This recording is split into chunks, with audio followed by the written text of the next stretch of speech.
Hello and welcome to the News Brief GSN for the last Friday in August 30th, 2024. Thanks so much for tuning in. Happy Labor Day weekend. Hopefully you've got some fun things planned over this 3-day weekend. I guess it's not a 3-day weekend for everybody, but I hope that you were able to do something fun at least on this Labor Day weekend.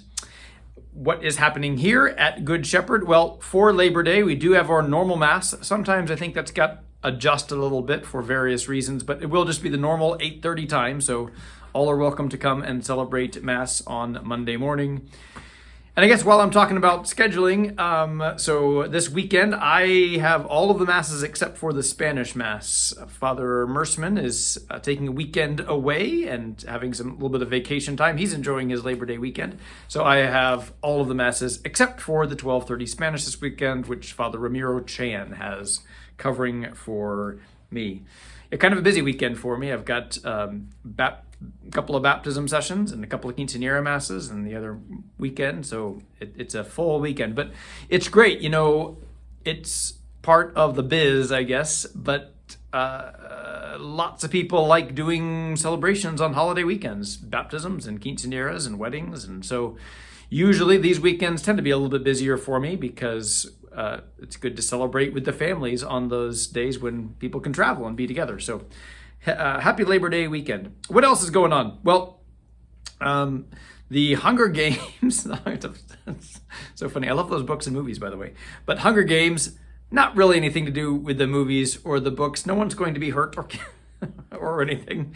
But it's a fun little activity where they do all kinds of things. I think a lot of them involving like food and stuff. So it's J-High. So Becca does a great job with J-High. That's Friday, September the 6th from 7 to 9 p.m. And then also the youth group is coming up, but I forgot to mark down the dates. But hey, they're right there. So wonderful things happening with our youth. Mark your calendars for our September Fest. I guess this would be, so 2020, 2021, 22, 23, 24, maybe our 5th September Fest, changed over from the Fall Festival.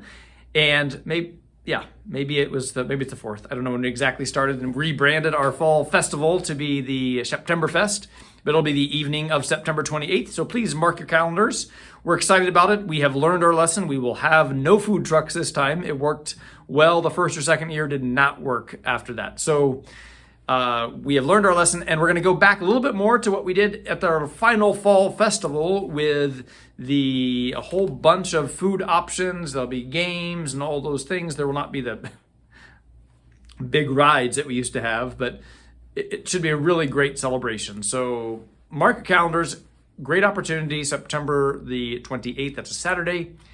I often hear that we need more opportunities for the English and the Spanish communities to come together. This is one of the key ones. So please make plans to attend. We can all enjoy celebrating and music and food together. We can enjoy a festival together. So please plan to get there and bring your families. It should be a great time. If you know someone who's thinking about joining the church, Mary Mueller does an amazing job with those who are discerning the possibility of becoming Catholic or receiving sacraments that they might be missing. So please check that out. There are some sessions coming up next weekend, Sunday and Monday. So contact Mary Mueller and learn more information about that. Also, we are starting up our formational opportunities very soon. So starting on September 17th, so September 17th, 24th, October 1st, and 8th, we will have on Tuesdays from 7 to 8:30, Catholic 105. It's kind of a series we've been doing, Catholic 101, 102, 103, 104, 105. So another session of stuff the other ones are not prerequisites, so you don't have to have attended the other ones.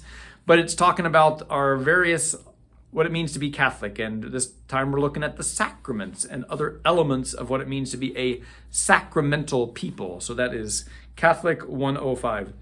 The blood drive is coming up September 23rd. That's a Monday, September 23rd. So if you can give blood, please do. The need is always great. And so please plan on attending the blood drive on September 23rd, if at all possible.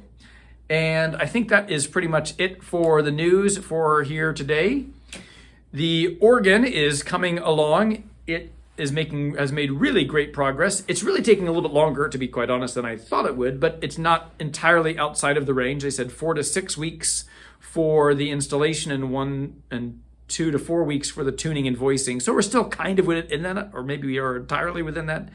But they have hit some snags across the way, and they are learning some things, and we're learning some things. And so it hasn't been the perfectly seamless, but it's been mostly seamless. They've been great to work with, and been a few snags here and there, but that's to be expected with any major project.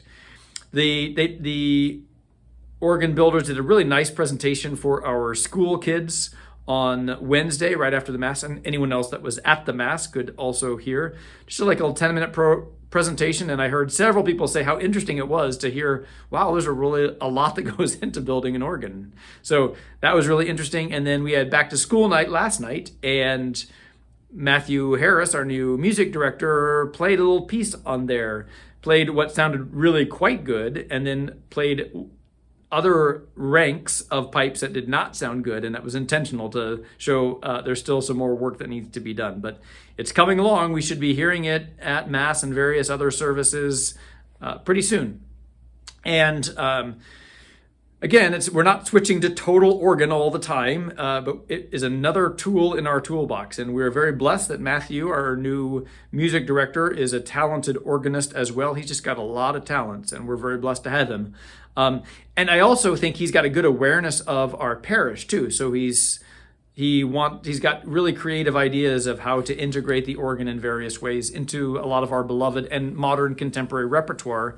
That's not going to sound stuffy and old. And I think that's what people are really a little scared about with our organ. It's going to make everything sound, stuffy and traditional and all that stuff. There's lots of ways an organ can be used, and I think he's going to bring a lot of gifts to it, and just does really sound fresh. And boy, that bass, remember those huge wooden pipes? They really get things going. It's pretty beautiful. So I'm excited to hear more of it. And to clarify, and I think I've said this before, I've never been the hugest organ fan myself. I like contemporary music, and I like contemporary music at Mass, and I don't want us to go like way over there and just like all traditional, because I think that there's something about the prayerfulness and the simplicity of a lot of our contemporary repertoire that's really quite lovely. So we're not planning on abandoning that anytime soon. So just don't panic. But it's going to be a great new addition and help us to do things that we have not been able to do very well, to do them better. There's plenty of songs that just frankly sound better on an organ, and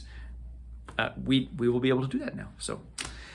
And just the difference between a pipe organ and an electronic organ. I think people will realize that the more they hear this beautiful instrument, that it really sounds really nice and fresh and lively and not electronic. So anyway, that's the news from here, not from Lake Wobegon, but from here at Good Shepherd. And I hope that you have a wonderful week. Happy Labor Day, and we'll see you next time.